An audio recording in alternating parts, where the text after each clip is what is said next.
Díochait a d'urbhla. Tír gan teanga, tír gan anam. Nuair a thosaigh mé mo leabhar a scríobh, bhí an cheist ann.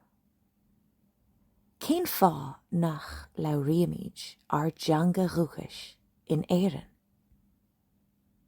Inniu, an cheist ná. Is í an Ghaeilge, am dara teanga is tapúla atá fón ar ghaoine a ólam sa ríocht aontaithe. Cén fá? Cuireann an Aibreáin seo úntas ar chach. Nach gcuireann sé scetamíní ort. Is léir go bhfuil an Ghaeilge ag fás amach as an stádas cinse I mbaol. Céim I dro sábháilteachta, agus céim I dro leochaileachta. Mar is I an chéad chéim eile ná leochailech. An bhfuil teangacha eile agat. Nach dtugann tú faoi deire go dtugann teangacha deisina duit. Tá spáineann siad rudaí nua, saol nua, duit. Deirtear gur dara seans nua óige é fólam teanga. Tá an Amarca buntáistí ag buint. Tá sé crutha go gcothaíonn fólam ardteanga dhúchais, mothúcháin, saoirse agus sóláis. Go ndeartaíonn si cuimhne, smacht agus díriú. Go bheabhsaíonn si feidhmíocht acadúil. Go laghdaíonn agus go móilíonn si Alzheimer agus néaltrú. Agus go méadaíonn si crothaíocht, feasacht agus bá. Buntáis de breise. Cruthaíonn si pasacail thar a bheith láidir freisin. Tá béarla Gaeilge, giota beag teanga comharthaíochta na hÉireann, Spáinis, Portuingéilis, giota beag Francáise agus Seapánaise agam.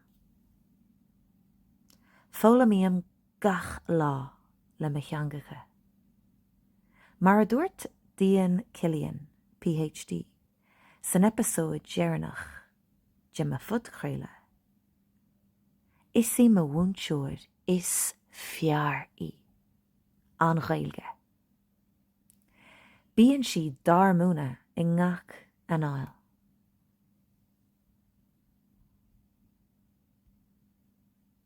Tá aganna, filiocht, meas, áiliocht, agus gran sa teanga. Tá grá, tá ceangal, tá dúshláán agus tacaíocht. Tá an meabhrúcháin go bhfuil an bumaite inis tábhachtach, agus tá béam ar anis. Nach núsáidmid anis, an tám ar fad in éireann. Ag fiocha an chitil. Ag sí síos. Ag seasamh suas. Ag búla ar mos. Ag tosú rud éigean. Ag críochnú rud éigean.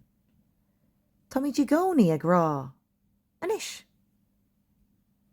Aithríonn an aimsir in éireann go minic. Ach fanan muid.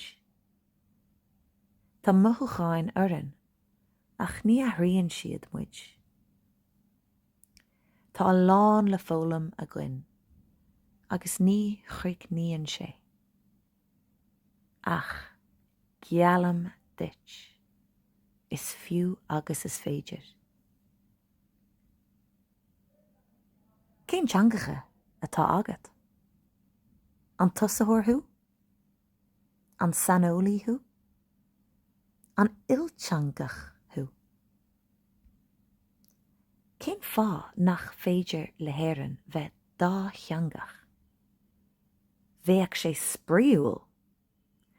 Bheadh sé ina dtír níos oscailte, níos cinálta, a bhfuil eolas ar chórsaí mo thuchánacha. Cad atá má rá? Ba sé. Caithfidh tú creidúint. Sin nuair a tharlaíonn an dríocht. Foic gan samhlaíocht. Tada gan iarracht. Má úsáideann tú Gaeilge agus déir den éigean, ní hiigim. Muan iad. Má déir siad, ní labhrítear í an seo. Is fianaise thu go labhrítear í. Má tá tú tíirseach, trína chéile, nó ag strachailt leis an teanga. Ná éirí as. Dá má wath leat gur Ghaeltacht í éire. Leabhar í. Tapaí do dheis. Anois nó riamh. Béir bua.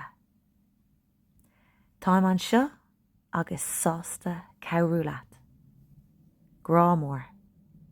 Molly.